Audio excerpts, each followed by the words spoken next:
Good morning, Digit fam. Adam Doud here with your latest bag full of tech news and goodies. Earlier in the week, I started using a standing desk, and yes, I made the rookie mistake of trying to stand for 8 hours the first day. It didn't go well. So now we're up to 10 minutes up, 50 minutes down, and we're gradually going to increase those numbers over time. Everything in moderation, folks, except tech news. You can binge that stuff all day, starting right now, because it is November 13th, 2019, and this is your Digit Daily. Apple dropped the 16-inch MacBook Pro today, as predicted by Mark Gurman over at Bloomberg. Now, when the newsletter was written, this hadn't happened yet. Now it has, so let's push aside the speculation and dive into the factoids. Also from Bloomberg, the 16-inch MacBook Pro comes with a slightly larger screen in the same size chassis, has improved speakers, a better keyboard, thank God, and starts at $2,399. This is the first major update to the MacBook Pro line since 2016, so it was, let's call it, overdue. The processor still comes from Intel, though Gurman says that Apple plans to move over to its own silicon in the not overly distant future. Arguably the biggest upgrade here is the keyboard, which is the most boring headline ever, but it's true. Since switching over to the butterfly keyboard in 2016, Apple has had nothing but problems with lost keystrokes, double keystrokes, and an overall dissatisfaction from reviewers and users alike. Rene Ritchie says, adorably, that he's tactilely optimistic about the new keyboard, though he acknowledges that it'll probably be months or even years before people actually believe that this is fixed, and rightly so. Fool me once, shame on you. Fool me twice, shame on me. Fool me 3 times, and oh, good one, haha, knock it off. And fool me 4 times, I'm gonna have to ask you to leave. But we're not done with the keyboard. The escape key is back, which I honestly didn't even know it was gone. I mean, really, Apple, you took away the escape key? I mean, I never use it, but I know people do, so why would you just take that away? Also back is the inverted T for arrow keys, which, again, I didn't know they took away. Have I mentioned before that I use a 2015 MacBook Pro? And here's a note, computer makers. Inverted T or GTFO. And while I'm at it, no more page up and down buttons in those inverted T spaces. Not cool. And by the way, we've spent a lot of time talking about this keyboard. This MacBook is a full millimeter thicker than last year's, so there's some optimism that this will resolve thermal issues stemming from super thin MacBooks of yesteryear.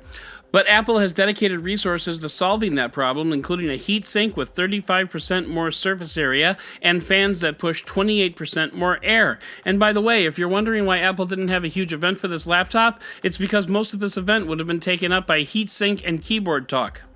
The screen on the MacBook is just a scooch bigger than last year, with a resolution of 3072 by 1920 and 500 nits of brightness, and there are still just 4 Thunderbolt 3 ports, but there is a headphone jack, so there's that. As for the price, we already said it starts at $2,400, but it goes up to $6,099 if you go balls out with the 64 gigabytes of RAM and 8 terabytes of storage. 8 terabytes?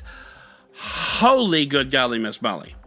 In my camp, my 2015 MacBook Pro is still chugging happily along, so I won't need an upgrade this year, maybe next year, but for now, it's time for the roundup!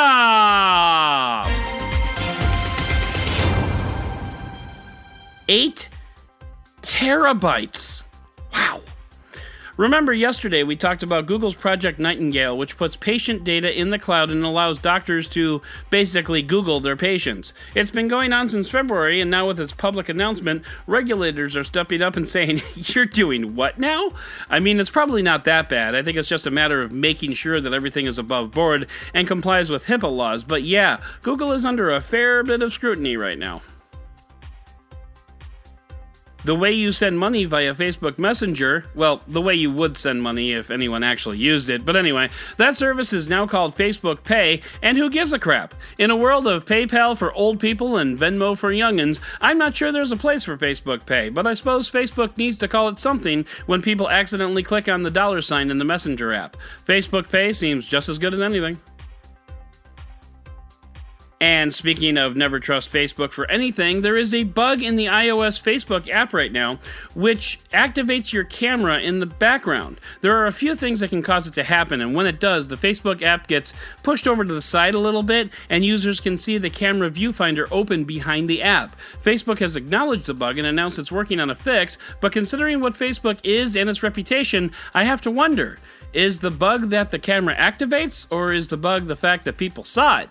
Facebook is such a dumpster fire. Hey kids, another tech site. Politico is launching a new tech site called Protocol sometime in early 2020, and they're not kidding.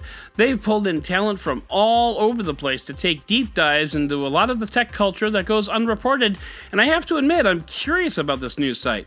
Vanity Fair interviewed the founder of Politico, Robert Albritton, and executive editor Tim Grieve. Some stories that they imagine would involve the sorts of power struggles that happen within a company to determine what feature ships in a product. What effect did tariffs have on decisions made surrounding the iPhone 11 Pro?